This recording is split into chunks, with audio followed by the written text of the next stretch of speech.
अस्सलामुअलैकुम नाजरीन, प्रोग्राम जायज़ा के साथ फरहाना हाजिर है।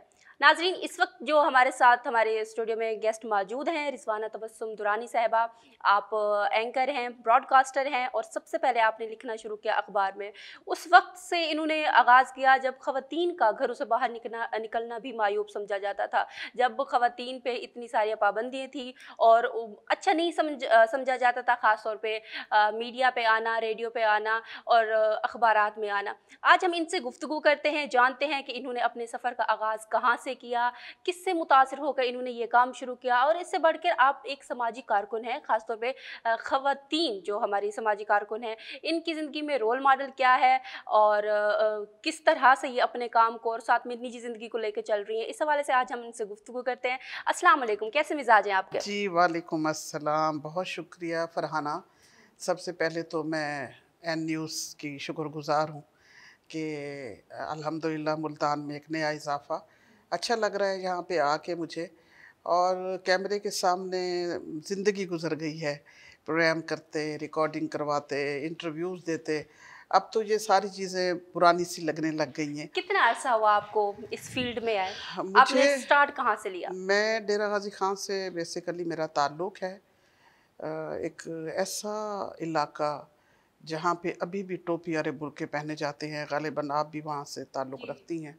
आपको बख़ूबी अंदाज़ा होगा कि औरत का निकलना अभी भी वहाँ पे गैर मुनासिब समझा जाता है। और ये पीछे चले जाएँ, ये 30 ईयर्स को क्रॉस कर जाएँ। माशाल्लाह से 30 सालों से जी, हैं। इससे भी ज़्यादा। मैं छोटी बच्ची थी जब मैंने लिखना शुरू किया और वहाँ डेरा गाज़ी ख़ान के मकामी अखबार में नामा निगार के तौर पे लिखा, नेशनल सेंटर की मेंबर बनी। और उसके बाद मेरे शौक़ को देखते हुए मेरे भाई जैसे भाई वो मुझे मेरे अब्बू से इजाज़त लेके मुझे मुल्तान ले आए।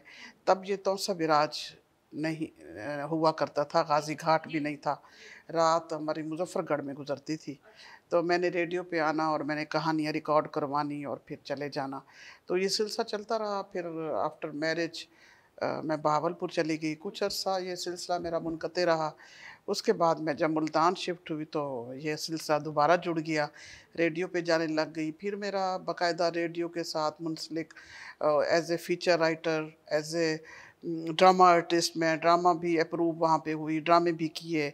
वैसे तो ये दुनिया वैसे स्टेज है कि यहाँ बिल्कुल, पे ड्रामा हम कर ही रहे हैं।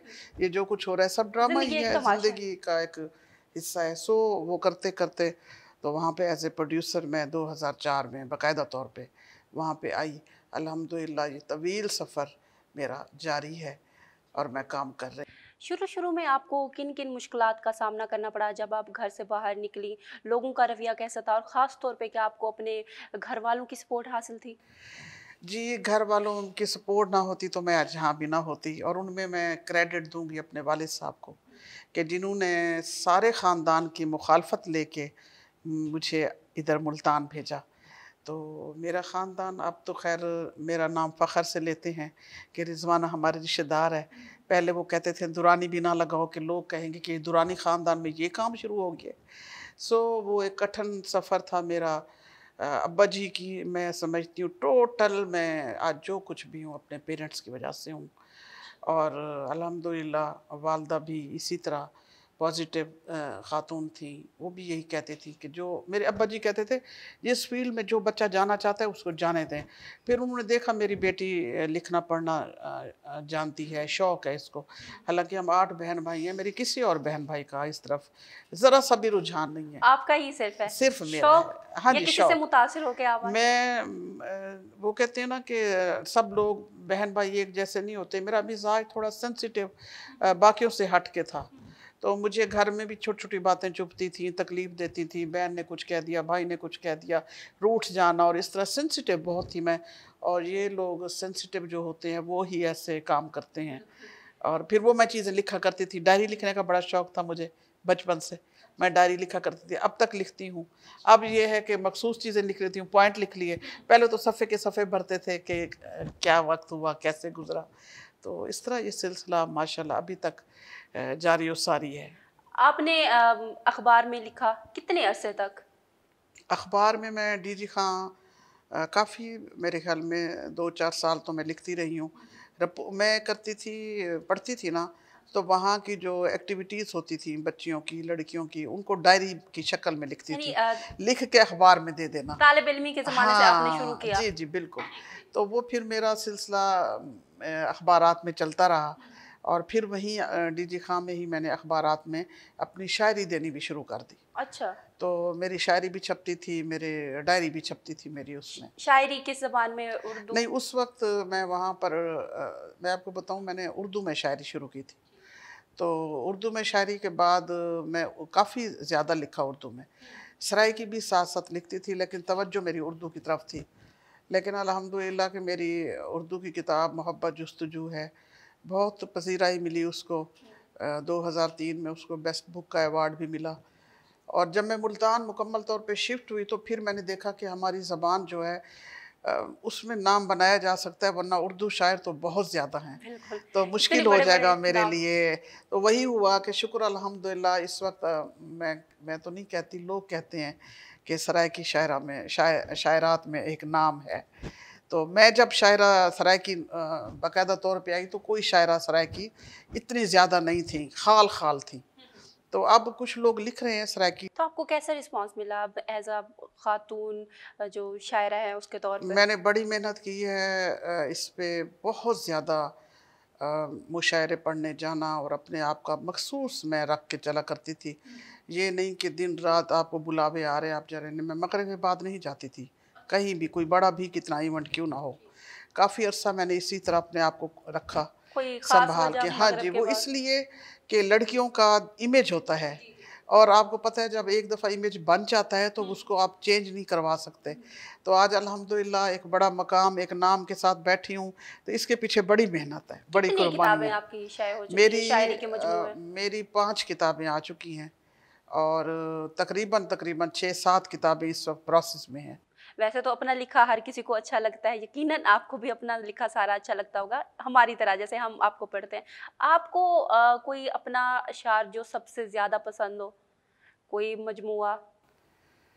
मजमूआ देखें, ये जो शायरी अपनी जो लिखने की होती है ना चीज़ आपकी अपनी, वो आपको बच्चों की तरह अजीज़ होती है।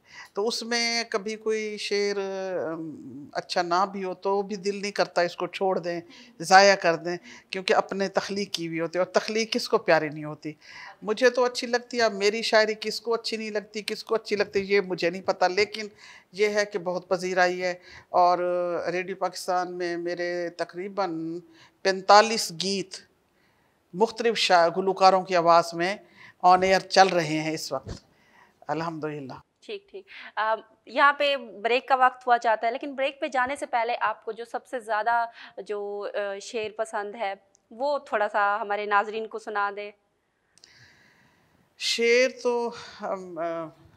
आपको मैं सुना देती हूँ, गज़ल के चंद अशार सुना देती हूँ, आपको अच्छा लगेगा कि छोटी सी एक नज़्म मुख्तसर सी, फिर आपको और सुनाऊंगी गज़ल अगर मौका मिला। उदास चेहरों गवाह रहना, उदास चेहरों गवाह रहना कि आज हम फिर बिछड़ रहे हैं। रफ़ाक़तों का चमकता सूरज, मोहब्बतों की हसीन किरणें, जुदाइयों के वो तपते लम्हे, उदास रुत की वो उजड़ी बस्ती, उदास रुत की वो उजड़ी बस्ती, तुम्हारे जाने पे गम अंधा कन्नोहा थामे, कतरा कतरा वो दिल की धरती को आंसुओं से भिगो रही है। चले भी आना के पर्वतों के उस परे से, चले भी आना के पर्वतों के उस परे से, कोई बैठा भीगी आंखों से तेरे आने का मुंतज़िर। बहुत खूब, बहुत खूब। वाह, वाह! यहाँ पे वक़्त हो जाता है एक छोटे से ब्रेक का, इंशाल्लाह ब्रेक के बाद वापस आते हैं, इनसे मज़ीद गुफ्तगू करते हैं और इनसे मज़ीद शायरी भी सुनते हैं। तब तक हमारे साथ रहिए।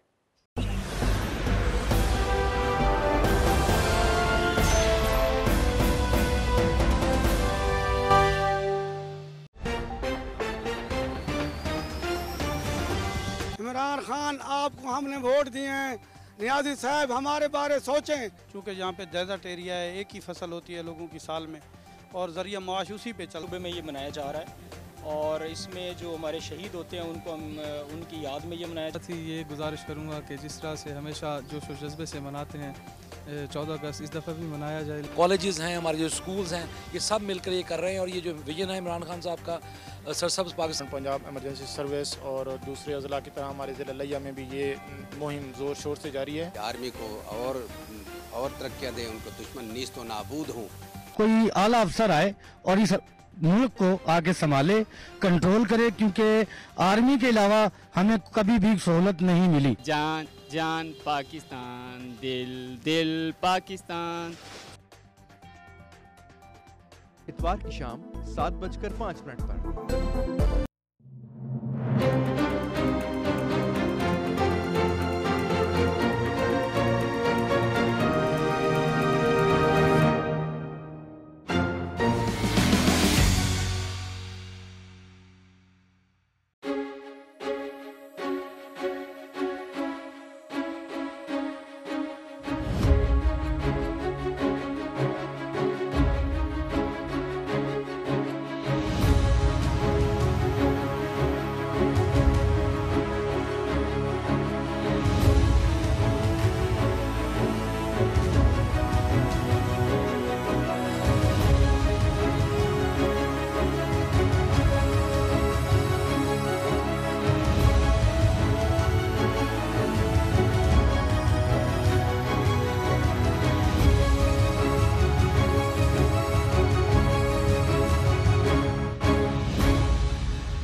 वेलकम बैक नाजरीन। अच्छा रिजवाना साहिबा, आप अखबार के बाद रेडियो में आई और एज अ ब्रॉडकास्टर के तौर पर अब तक माशाल्लाह से काम कर रही हैं। ये सफ़र आपका कैसा रहा? मुझे देखें, जैसे जब मैं आई तो आपका एक मिजाज होता है। आपको जब मिजाज कहीं लोग ना मिलें तो आप वहाँ से उकताहट महसूस करते हैं। मेरे ख्याल में मुझे हार्डली महीना हुआ होगा। पहले तो आती थी ना, आया काम किया चला गया, मेरी जॉब नहीं थी। जब मेरी जॉब हुई तो मुझे पूरा दिन रहना है वहाँ पर। मैं जब वहाँ पे रही तो मुझे लगा कि मैं मिसफिट हूँ यहाँ पर, मैं इन लोगों के साथ नहीं चल सकती, मेरा मिजाज ही डिफरेंट है। लेकिन मैं आज बड़े उससे मोहब्बत से, एहतराम से आसिफ खान खितरान का नाम लूँगी। भाई आसिफ मुझे बिल्कुल मेरे बड़े भाइयों जैसे हैं। उन्होंने कहा बाजी हर काम में मुश्किल आती है, मैं बैठा हूँ ना, आप क्यों परेशान होती, मैं हूँ ना इधर, आप क्यों परेशान होती हैं। फिर मैं ऐसे महीना काम करती, फिर आसिफ भाई मैंने नहीं करना, मेरा मिजाज नहीं, ये लोग नहीं हैं इस तरह के। फिर आसिफ भाई इसी तरह करते करते करते करते कितना अर्सा हुआ जिंदगी गुजर गई। बस कर फिर तो आदि फिर मेरा काम करना मकसद है ज़िंदगी का मेरा। मैं कहती हूँ आप कहीं पैसे लेते हैं, रिस्क आप किसी जुड़ा हुआ है आपका, आप उसको हलाल भी करें। तो रेडियो पाकिस्तान में एक नाम बनाया है, वहाँ पे काम किया है।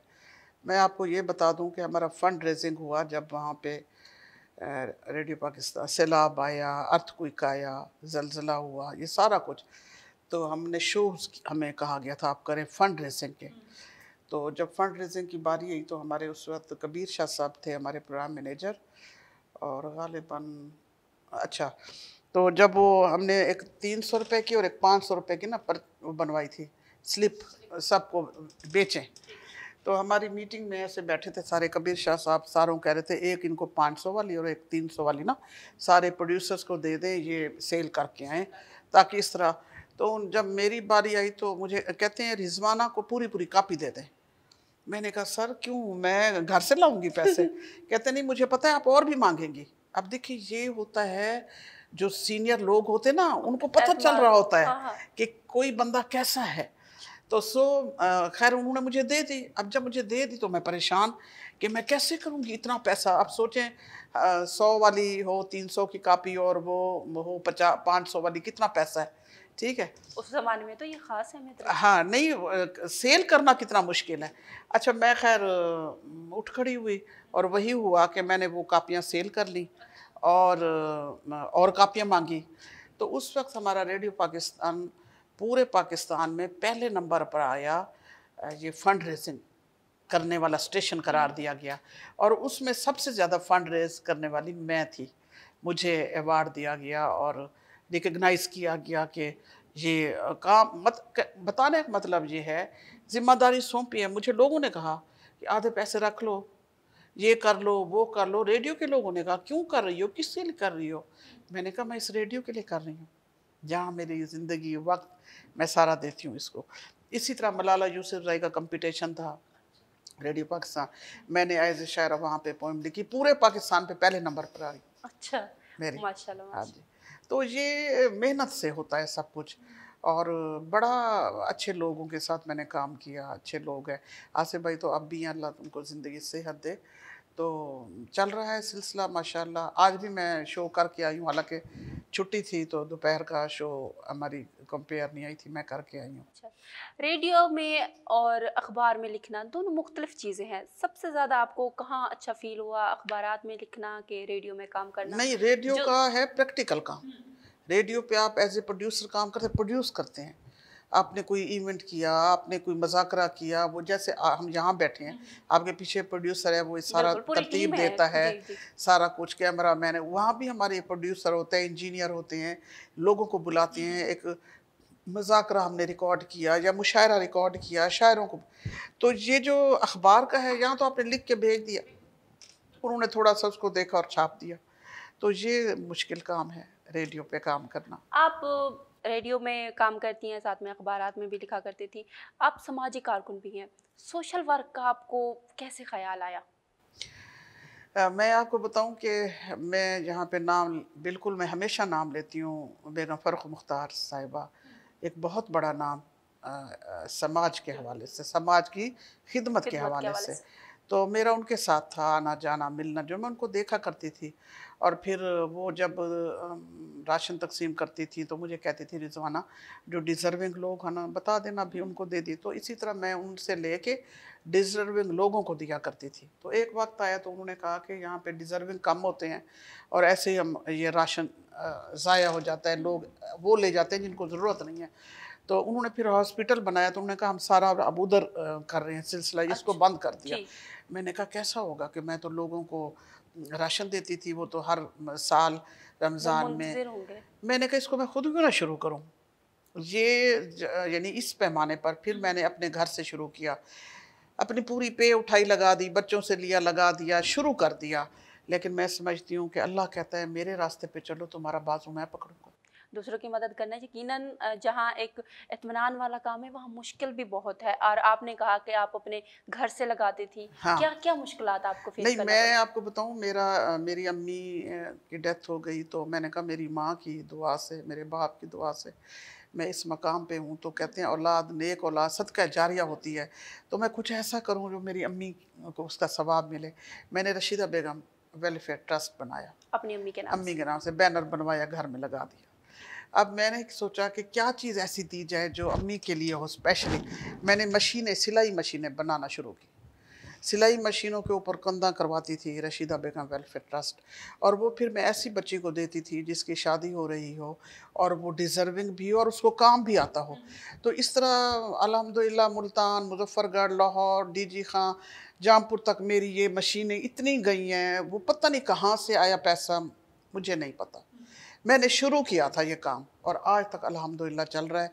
और उसी प्लेटफॉर्म के नीचे अब मैं बहुत से काम करती हूँ।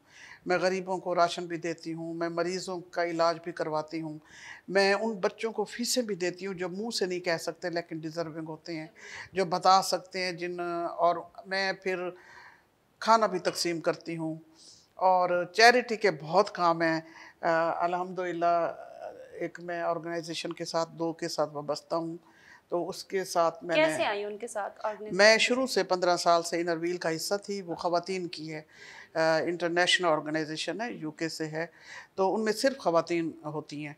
तो मैं एज ए मेंबर वहाँ आई, बल्कि इधर मुल्तान में हमने क्लब बनाया, मैंने और ताहिरा मेरी दोस्त ने हमने मिल के एक पहला क्लब बनाया। अब उसमें से माशाल्लाह 20 क्लब हम बना चुके हैं।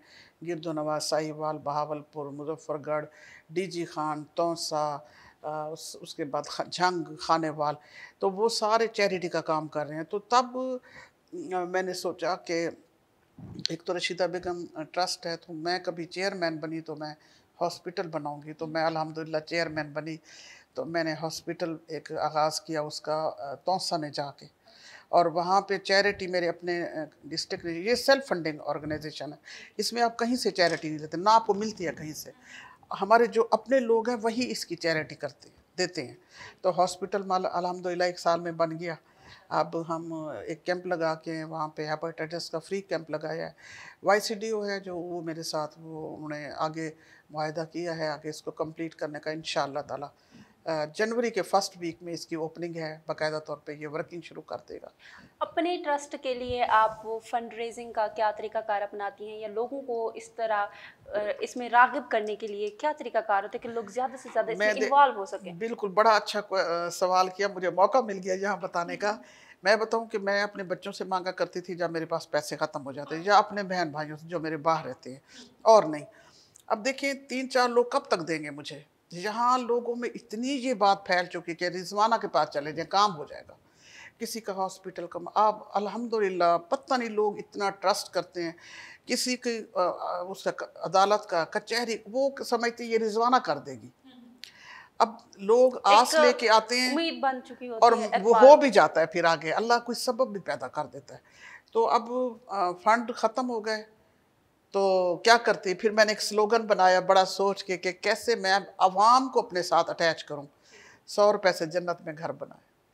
तो ये मैंने स्लोगन बनाया है कि हर महीने मेरे मेंबर, मुझे कम से कम 5 से 6 हज़ार मेंबर चाहिए, जिसके अभी 200-250 हुए हैं, कि आपने हर महीने अपना सदका, अपनी ज़ात का, अपनी औलाद का, 100 से ज़्यादा भी आप फैमिली के 1000 कोई दे सकता है, कोई ठीक है ना, देता कोई भी नहीं है, क्या हर कोई देता है। जी जी। तो हर बंदा 100 रुपया करना पड़ता है। हाँ जी। अच्छा मैं एक बात बताऊँ, दिल तो बड़ा करना पड़ता है, अल्लाह ताला जिसको चाहेगा तो वो देगा, जिसको तौफीक दे दे हाँ, वही करेगा, वरना 100 रुपये की क्या औकात है, ठीक है ना। तो वो अब 100 रुपया इकट्ठा करके मैंने इंशाल्लाह दस्तरखान शुरू करना है। बाकी ये तो सारे मेरे प्रोजेक्ट चल रहे हैं, काम ज़्यादा है, पैसे कम थे, तो 100 रुपये से जन्नत में घर बनाए। बल्कि इस प्रोग्राम की तबस्सुत से भी मैं सारे लोगों से कहूँगी कि आप लोग आए, मेरे इस काफ़िले में शरीक हों, आप भी, भाई, सारे लोग जहाँ भी बैठे हैं, और ताकि मैं इस काम को बेहतर तरीके से कर सकूं। आपसे इस हवाले से मजीद गुफ्तगू करते हैं, आपके ट्रस्ट के हवाले से, और साथ में आपकी निजी ज़िंदगी उसके हवाले से भी कुछ सवालात करेंगे। लेकिन यहाँ पे वक्त हो जाता है नाज़रीन, एक छोटे से ब्रेक के बाद वापस आते हैं, हमारे साथ रहिए।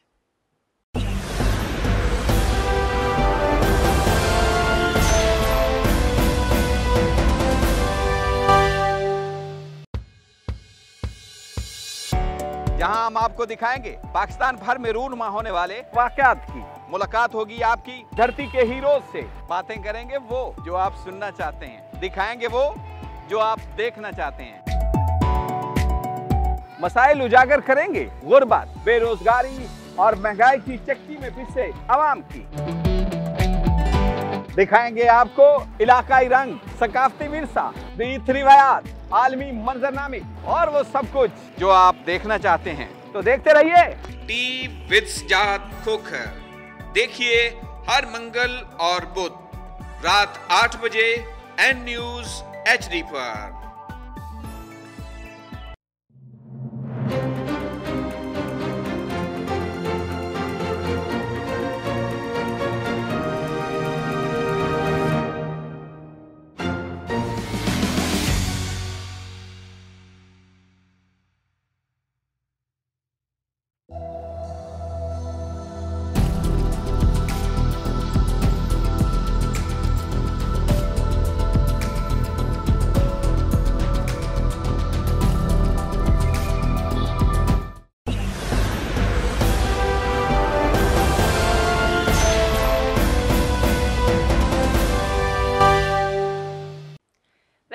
नाजरीन।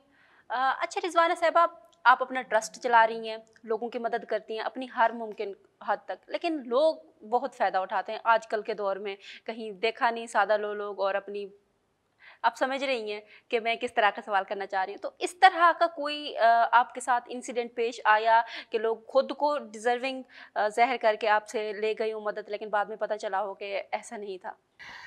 नहीं, मैं एक्चुअली देखें, खून पसीना मेहनत करके मैं लोगों के घरों में जाती हूँ। मेरा घर जो है 24 घंटे मेरे दरवाजे किसी के लिए बंद नहीं है।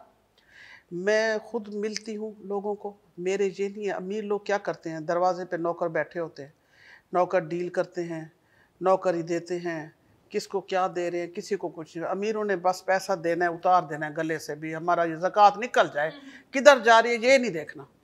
मैं अल्हम्दुलिल्लाह खुद मिलती हूँ।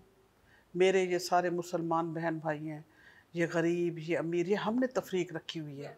ये नहीं है तफरीक, सब एक हैं, सब बराबर हैं। जाएंगे एक ही जगह पे जाना है, मस्जिद में नमाज पढ़ते हैं, सारे इकट्ठे पढ़ते हैं, लेकिन काश ये हमारे लोग ये फ़र्क ख़त्म कर दें। तो मैं तो रोटी भी इन गरीबों के साथ बैठ के खाना ज़्यादा पसंद करती हूँ। तो इसलिए मुझे इस तरह का नहीं हुआ कभी इत्तफ़ाक़ कि मेरे साथ किसी ने, क्योंकि देखें हमेशा याद रखो आप कि आपकी नीयत पे सब कुछ डिपेंड करता है। आप, अल्लाह कहता है गुमान अच्छा रखो, अमाल का दारोमदार नियत। हाँ, आप गुमान अच्छा रखें, आपके रास्ते खुद ब खुद खुलते हैं। और अल्लाह कहता है मेरे साथ गुमान, कोई है जो मेरे साथ तिजारत करे, कोई है जो मेरे साथ आए, मैं एक के बदले 10 गुना दूँ। तो ये सारी चीज़ें जो हम गरीबों के लिए मदद करते हैं, ये सारा अल्लाह के साथ तिजारत है, और अल्लाह फिर एक से बढ़ाता जाता है। और आज देखें 4 एम्बुलेंसेस मेरी चल रही हैं अल्हम्दुलिल्लाह। एक तौसा मैं दे के आई हूँ, वहाँ पे 3 यहाँ पे मुल्तान में, कोई एक पैनी किसी से नहीं लेते। और यहाँ तक के बाज़ औक़ात दूसरी जो हमारे लोग एम्बुलेंसें चल रही हैं, वो इतना पैसा कम से कम भी लें तो लोग वो भी अफोर्ड नहीं कर सकते। हम किसी से पैसे लेते, 1 रुपया नहीं लेते किसी से। हाँ, ऐसे लोग जिनको एम्बुलेंस की ज़रूरत है तो उनसे पेट्रोल ले लेंगे, वो दे सकते हों, अदरवाइज़ एम्बुलेंस पैसा नहीं लेती। और रशीदा बेगम वेलफेयर ट्रस्ट के तहत ये एम्बुलेंसें चल रही हैं। लोगों को अपने ट्रस्ट के बारे में थोड़ा सा बताएं, जो कनेक्ट करना चाहते हैं, जो मदद लेना चाहते हैं, कोई हेल्पलाइन है आप? जी, मेरी हेल्पलाइन अभी वैसे वो तो नहीं हुई, जब आप 111 वाला हिसाब अभी हो जाएगा इंशाल्लाह। लेकिन अभी जो मेरे ड्राइवर्स हैं उनके नंबर हैं वो लगे हुए हैं, मैंने फेसबुक पे लगाए हैं। ओवरऑल तकरीबन हमारे इनर व्हील के प्लेटफॉर्म पे सबको पता है, और जहाँ पे एम्बुलेंस ठहरती हैं वहाँ पे बाहर बैनर भी लगे हुए हैं कुछ जगहों पे। तो डिस्पेंसरी भी मैंने बनाई हुई हैं, वोकेशनल स्कूल भी बनाए हुए हैं। बस कोशिश है कि कोई कुछ कर जाएं, ताकि जब जाएं तो कोई तो हो दुआ के लिए हाथ उठाने वाला। सारे ये ना कह के गई ये चली जान छुट्टी चंगा थी गया। आप माशाल्लाह से समाजी कारकुन हैं, सोशल वर्क करती हैं, तो ऐसे में अपनी निजी ज़िंदगी को कैसे वक्त देते हैं, अपने बच्चों को? मैं आपको बताऊं, मेरी कुल कायनात, मेरे 3 बेटे हैं अल्हम्दुलिल्लाह। बड़ा बेटा है, फिर उसके बाद ट्विंस है। तो मैं एक दफ़ा ऐसे मतलब बच्चे पैदा हुए, बच्चों के बारे में जैसे बंदा सोचता है, तो मैं सोचा करती थी कि ये पढ़ लिख जाएं तो मैं 25 साल के अंदर अंदर तीनों की शादी कर दूंगी, ताकि ये भी यंग हो और आगे बच्चे भी यंग हो। तो वो ऐसा हुआ कि अल्लाह ने सुन ली शायद उस वक्त। तो बड़ा बेटा जो है मेरे 21 साल में उसका निकाह किया, वो अभी ACCA कर रहा था, उसके 2 पेपर भी रहते थे। तो मैंने अपने भाई से रिश्ता मांगा जो कनाडा रहते हैं, तो उन्होंने कहा चलें ठीक है। तो 21 साल में निकाह हुआ, तो 22 साल में वो यहाँ से ब्याह के चला हो गया, और 5-6 साल उसकी शादी को भी हो गए हैं। 2 उसके बेटे हैं जो ट्विंस हैं, वो लाहौर में हैं, फ़ैशन डिज़ाइनिंग उन्होंने किया, और अल्हम्दुलिल्लाह उनका अपना ब्रांड है inspired by cross culture. Cross culture की ब्रांचें हैं मुख्तलिफ़ शहरों में, और लाहौर में फैक्ट्री है। वो अभी अनमैरिड हैं। तो इंशाल्लाह ताला बस वो फ़र्ज़ इसलिए रह गया, देर हो गई कि वो बिज़नेस में आ गए, तो बिज़नेस ज़रा ग्रो हो जाए, स्टेबल हो जाए। आपको पता है हालात कैसे चल रही हैं। तो बस ये बड़े हो गए हैं बच्चे। और जब मेरी बेटी नहीं हुई थी तो मैं रोया करती थी कि अल्लाह मैंने मुझे बेटी क्यों नहीं दी। तो आज मैं समझती हूँ कि अल्लाह ताला जो भी करता है, आप यकीन करें, वक्ती तौर पे हमें दुख होता है, लेकिन अल्लाह जो भी करता है बेहतरीन करता है। आज बच्ची होती तो मैं ये सारे काम ना कर रही होती। ऐसा क्यों? हाँ, वो इसलिए कि बच्ची को देखिए, बेटी के साथ आपकी जिम्मेदारियाँ, लड़के तो लड़की हैं, कहीं भी चले गए। अब 2 बेटे मेरे लाहौर रह रहे हैं, मैं इधर रह रही हूँ, तो मुझे कोई मसला नहीं है, वो घर है उनका, उनके फादर उनके साथ रहते हैं अलबत्ता। तो ये है कि कम से कम बेटी के लिए बहुत मसाइल हैं, एजुकेशन, उसको लेके आना, लेके जाना, तो फिर मैं तो उसके साथ बंध जाती ना। तो मैं अब आज़ादाना घूमती हूँ, आज़ादाना फिरती हूँ, गाड़ी मैं खुद ड्राइव करती हूँ। मुझे रात को कोई 12 बजे बुलाता है, मैं उठ के चल पड़ती हूँ। मुझे सुबह कोई बुलाता है, मैं उठ के चल पड़ती हूँ। मुझे दोपहर को कोई बुलाता है, मैं 24 घंटे मैंने अपनी ज़ात को इस आवाम के लिए मुख्तस कर रखा है कि मुझे किसी को भी मेरी ज़रूरत है। रिजवाना की तरफ से, रिजवाना का नंबर ओपन है, मैं प्रोग्राम करती हूँ घर से बैठ के फेसबुक पे, सिर्फ इसलिए किया है कि मेरा नंबर मेरे लोगों से राब्ते ज़्यादा हों। तो अल्हम्दुलिल्लाह पूरी दुनिया में इस वक्त मेरा राब्ता है। तो मैंने नंबर पीछे दे रखा है, मेरे बैनर पीछे जो मैंने लगाया हुआ पोस्टर, मैंने कहा भी ये मेरा नंबर है, जिसने राब्ता करना हो मेरे इस नंबर से मेरे से राब्ता करे, और जिसको जो मसला है मेरे से शेयर करे। अच्छा, आजकल का जो दौर है वो सोशल मीडिया का दौर है, डिजिटल दौर है, ऐसे में लोग शहर व शायरी की जानिब थोड़ा कम ही राग़िब होते हैं। तो आपको एज अ शायरा इस दौर में क्या क्या मुश्किलात का सामना है अपने शायरी को लेके? मैं देखिए, पहले क्रेज़ होता था कि अखबारात को गज़लें भेज के बार बार फ़ोन करने पड़ते थे, गज़ल छपी नहीं छपी, एक वो दौर था। आज अल्हम्दुलिल्लाह ये दौर है कि अखबार से फ़ोन आता है कि आज 23 मार्च है, आज कायद-ए-आज़म डे है, तो मैडम लिख के दें। तो टीवी पे मुशायरे पढ़ना, अखबारात के लिए उनका हमने भेजना, तो वो हम उस पर खुश हुआ करते थे। अब ये है डिजिटल आ गया, हमारी चीज़ अपनी पोइट्री पेज सब ने बनाए हुए हैं। आप मोबाइल खोलें, गूगल खोलें, जिस शायर को लिखे सब कुछ मौजूद है, बल्कि ईजी हो गया है। तो किसी को पढ़ना, किसी को सुनना, कोई चीज़ ढूंढना अब आपके लिए मुश्किल नहीं है। जी बिल्कुल। आखिर में अब आप कोई अपना गज़ल सुनाना चाहें हमारे नाजरीन को, जो आपको सबसे ज़्यादा पसंद हो? सबसे ज़्यादा तो नहीं पसंद, हर चीज़ बहुत पसंद है। तो गज़ल आपको सुनाती हूँ कि सुनहरी शाम उतरी है, उसे हम याद करते हैं। सुनहरी शाम उतरी है, उसे हम याद करते हैं, बहुत अरसा हुआ मिलने की अब फरियाद करते हैं। और शेर है कि घटाएं अब्र और बादल बरसते शबनमी कतरे, घटाएं अब्र और बादल बरसते शबनमी कतरे, इन्हीं से दिल लगाते हैं, चमन आबाद करते हैं। दुआओं में जो शामिल हो उसे कैसे जुदा समझें, दुआओं में जो शामिल हो उसे कैसे जुदा समझें, जिसे अपना बनाया है उसे हम राज करते हैं। और हमें कुछ बख्श दो लम्हात अपने कुर्ब के जाना, हमें कुछ बख्श दो लम्हात अपने कुर्ब के जाना, तुम्हें हम पेश अपने प्यार की रुदाद करते हैं। और यकीन है एक दिन तुम तक रसाई हो ही जाएगी, यकीन है एक दिन तुम तक रसाई हो ही जाएगी, कि पैरों बैठ के जितना तुम्हें हम याद करते हैं। और आखिरी शेर है कि तुम्हारा प्यार पाना ही हमारी खुश नसीबी है, तुम्हारा प्यार पाना ही हमारी खुश नसीबी है, जो मिल जाए तबस्सुम गर तो दिल को शाद करते हैं। सुनहरी शाम उतरी है, उसे हम याद करते हैं, बहुत अरसा हुआ मिलने की अब फरियाद करते हैं। बहुत खूब, बहुत शुक्रिया आपके कीमती वक्त का। नाजरीन, हमारे साथ मौजूद थी रिजवाना तबस्सुम साहिबा। आप अदीबा हैं, शायरा हैं और इसके साथ समाजी कारकुन भी हैं। इनसे हम गुफ्तगू कर रहे थे। यहाँ पे वक्त हुआ चाहता है प्रोग्राम के इख्तिताम का। इंशाल्लाह आप लोगों से अगले प्रोग्राम में किसी नए मेहमान के साथ, किसी नए मौजू के साथ मुलाकात होगी। तब तक अपना और अपने इर्द गिर्द के लोगों का बहुत ख्याल रखिए और अपनी मेज़बान फरहाना को इजाज़त दीजिए। अल्लाह हाफ़िज़।